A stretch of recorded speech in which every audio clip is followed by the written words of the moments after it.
Magandang gabi po sa inyo. Ma'am, sir, kung mayroon kayong alam na ampunan, ano po ninyo ko, papasok ninyo ko kasi wala akong napupirahan.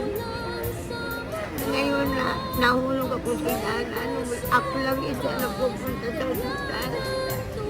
Please, kung maaari lang, tulungan naman ninyo ko. Sa daming nanghihingi ng update sa akin about kay nanay, eto, tinawagan ako ni Mercury, kanina pa daw alas 2 nandoon si nanay, kaya maaga ako nag-close ng store. Ayun, naabutan ko nga siya. Ay, kamusta? Buti.